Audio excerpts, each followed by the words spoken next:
The Atlanta Falcons are down to Miami to have practice, and they're going to have their preseason game in Miami as well this upcoming Friday.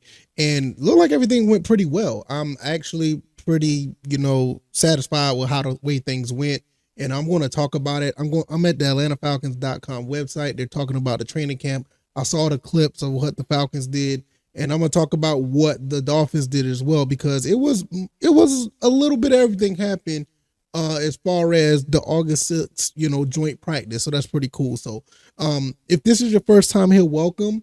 I normally do a podcast here every Monday on this channel. Obviously, because of the off season, I haven't been doing any content that consistently, but I will be picking back up in the next few weeks. So every Monday will be a podcast episode. You can find that on Spotify or Apple Podcasts, also on YouTube Podcasts as well. And like over here, we talk about Georgia Southern Atlanta Falcons football. So that's what I will be talking about for the most part when it comes to, this podcast. It's the First and Frame Rate show. We're up over almost 800, going close to 800 episodes. I think we're over that now.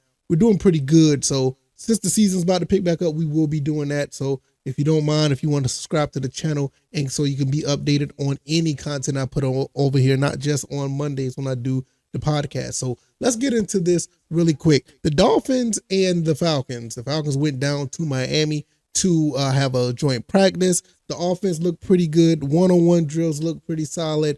Pretty much all the wide receivers did what they were supposed to do, running their routes, and most of the passes were caught that was in their direction. Couple of breakups for the most part. When you look at Kirk Cousins, the first series wasn't all that good. He botched the snap through 3 incompletions. Some was off target. Jalen Ramsey had a hand in a couple of those incompletions.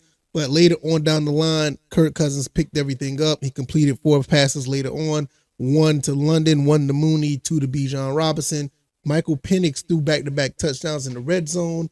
Overall, Cousins had 50, he was 18 to 27. Penix was 10 to 16. Now, with that, what I'll say right there, look, I think this offense is going to be fine. This offense is going to be really, really good. When you look at what this offense entails, when you have competent or, above average quarterback play, you're going to have, a really good team that can move the ball. Not to mention you have Ray-Ray McCloud in the mix. You also have the other running back. I mean, not running backs, but other wide receivers are going to be there. And you also have, just more weapons all around. Drake London caught a nice pass today. You just had some really good things. But when you look at the reps overall, from what it says on this report, it says the Dolphins won 2 more reps overall, 13 to 11. Not really bad. Is not completely terrible, but it's not, necessarily good either. It's more like in the middle. So 13 out of 11 when you're playing against a different defense, that looks pretty good. Now, the defense themselves, I've heard that the defense was not doing pretty well when it came against the Dolphins offense. Now, this is something that I talked about in another video when I was kind of, talking about, give it some time and see what the defense does against other defenses. And for the most part, Tyreek Hill, on an island. Mike Hughes, you see what I'm saying? Like Tua hit him for a 40-yard touchdown. This Tyreek Hill, it's just, it is what it is. But at the same time, Hughes did get some get back, and it was a little miscue, but he got the interception, which was pretty cool. And that was awesome. But when you're playing against somebody like Tyreek Hill, it is what it is. That's what's going to happen. You're going to have your issues when you play against an elite receiver, or when you play against, elite quarterback play. But all in all, it's not the end of the world. It's not like the defense did terribly, it didn't do like the defense did really bad. Against Willie Snead, Clark Phillips had an interception, and we had a red zone stop in the red zone drills. So when I talk about the defense in general, I am a little worried that, we got beat for a 40-yard touchdown. But overall, when you have, guys like Clark Phillips stepping up, getting some interceptions and one-on-one drills. He bat down a pass, and then you turn around Anthony Johnson, another guy who intercepted the pass. Then you have another one with Mike Hughes, even though he got beat, turn around, he gets an interception. We also had, a red zone stop as well. So this is some of the things that that's pretty cool. Skirmishes happen. They say they had a couple of skirmishes. It is what it is. I can't remember one time that the Falcons and the Dolphins did have a practice when they didn't have a skirmish. I think it happened last year and the year before. I mean, it is what it is. A notable things, Braylon Trice did not practice. He said he was sick.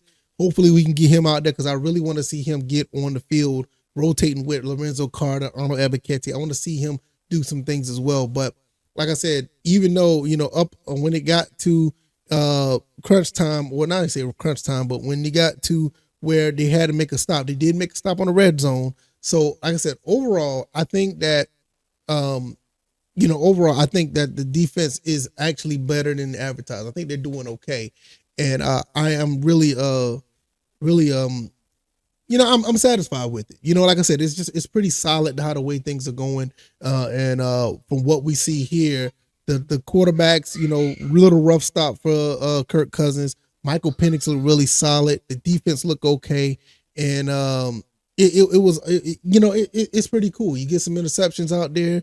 You had Tyreek Hill do his thing. I mean, Tyreek Hill is going to be good for at least one. And probably any and every game he's good for one. So you're probably going to give that up. Just don't let him get. I mean, this is practice, but if you're playing against him, you don't want him to have 150, 170 yard game.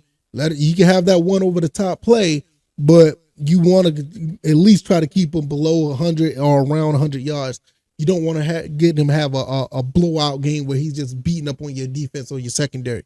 So overall, I think everything was solid. I love the way how things played out.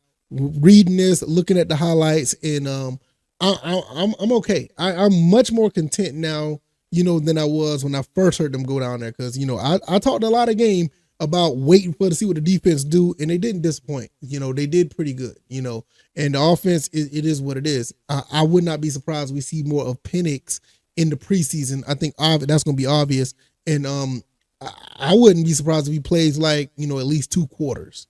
But he looks really solid, and even Jalen Ramsey gave him some love. Let him know that good to see you here. You know how they go when the veterans come in to see the one of the top prospects in the game. They come in and then they always give them some advice and welcome them, good, bad, or indifferent.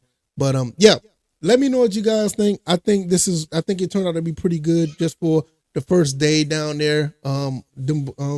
Playing against each other, or practicing against each other. I don't see anything that's really glaring. I want to see Braylon Trice out there, see how that plays out. But I'm good with this. Let me know what y'all think, and hopefully you guys made it this far. I really appreciate it. Like, share, and subscribe. Hopefully you guys hang around for the podcast when it's going to start later on this month, and I'll see you guys then. All right, y'all. I'm out. Peace.